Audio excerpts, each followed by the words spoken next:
the number one reason why people don't buy real estate is because they've heard some horror story about some renter who destroyed their property. Do you want to have a horror story in your experience, or do you want to have a smile on your face? If you want to have a horror story, then don't listen to what I'm going to tell you right now.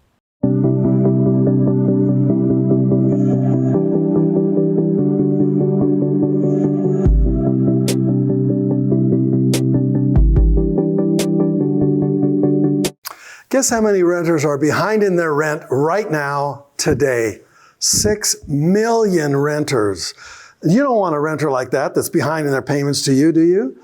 Now, 42% of these renters, or renters actually nationwide, are dipping into their emergency funds just to pay their rent.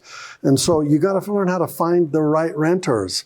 If you find the wrong renter, it's going to be a horror story. You don't want that, do you? You know, the one thing you want to avoid with renters is that word right there, turnover. You don't want them to turn over, so you have to go find another renter and fix it up so that property looks good again. You want them to stay there forever. And so there are ways to make you do that. 73% of renters say that they're planning on moving again in the next few years. How can you extend it so that they stay with you? Roughly half say they'll continue to rent and half will buy a home.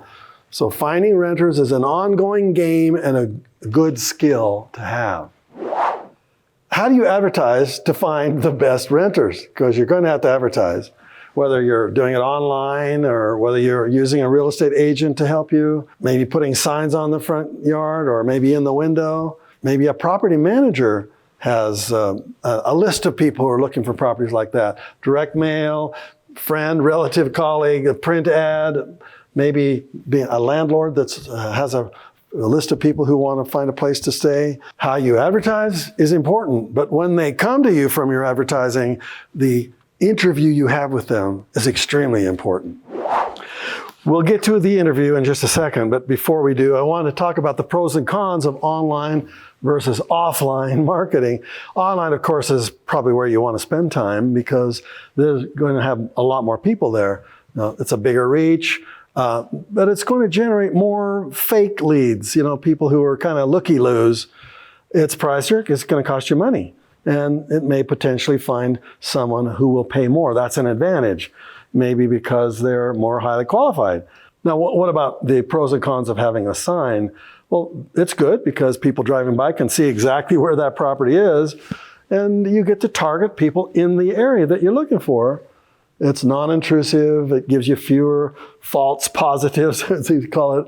And of course, it's a lot less expensive.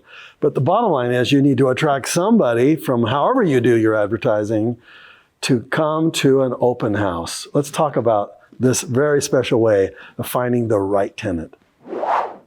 So what do you say when they call? Sometimes you have them call you. Sometimes you can actually set it up so it's all done online so that they literally fill out the application before they even talk to you because you only want to select the most highly qualified. However, sometimes they'll call and you talk to them, and so what are you going to say when they do? The top priority is to get them to commit to come to an open house, so that you have everybody come to the same open house so it looks like there's lots of people want it. In other words, you're kind of creating an instant auction. KISS. Keep it simple, stupid. The more details you give on the phone, the less likely they will come. In other words, you got to come, you got to look at it. And then finally, schedule them all for the same time. And when they all show up, it's like, man, if I don't take this now, somebody's going to grab it. You don't want to have them show up all alone because then you're basically selling to them. When they come with everybody else, they're selling to you. And therefore you get to pick the strongest client, the strongest tenant. Hey, you've been to an open house before, and usually you're alone walking through the property looking at it. This kind of open house has the exact same time.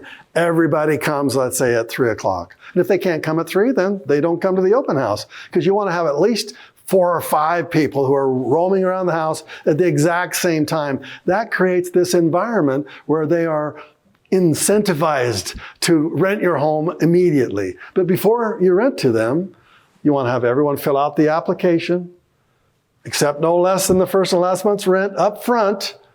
This is the least risk of eviction and evaluate their monthly income and ask for non-family references. Yeah, you need to get references because you want to have a nightmare? Then don't do these things. If you want to have a smile on your face, yeah, do these things. But if you want to have that tenant stay there forever, let's talk about that now. Yeah, if you've got 4 or 5 tenants and one of them wants to rent to own, that's a highly qualified tenant because they want to live in the home that they're renting from you. And you realize that you're not attracting somebody who wants to go off and buy another house somewhere else. You want them to stay in this home long enough until they actually buy it from you. So that's what a lease option is. It's a rent-to-own contract that allows renters to reserve the option to buy the home in the future. Not only do they provide a built-in plan to liquidation, they also give an extra down payment, boosting your cash flow. These are ideal tenants. Not only will they give you more money up front, but they'll pay you higher monthly payments. So this is an ideal tenant. They'll also, if something breaks, they'll probably fix it because they think, one of these days I'm going to own this place. They probably won't tear it up. And you can provide a little bit of their rent to go towards the ultimate down payment. Suppose the rent is, let's say, $1,500 a month, and you can say, I'll let you have $200 credit every time you make your monthly payment on time. $200 of it goes towards the ultimate purchase price, and that will be part of the down payment for you. It'll be as if you made the down payment for the future home. So these tenants are the best tenants. These are the ones that give you less troubles, less headaches. This is what you want. However, if the property actually does sell out from underneath you because the tenant actually bought it, well, that means you have to go find another piece of real estate. But you've made an option price that's high enough down the road so you would be happy to sell it at that price. So the long-term option might be 2, 3, 4, 5 years. But say 5 years from now, you increase the price. If it's a $300,000 property, then 5 years from now, it's going to be $400,000. They're going to have to pay this higher price, maybe $450,000, maybe $500,000, or maybe whatever it appraises for at that time. You don't want to just sell them the property at the same price they moved into.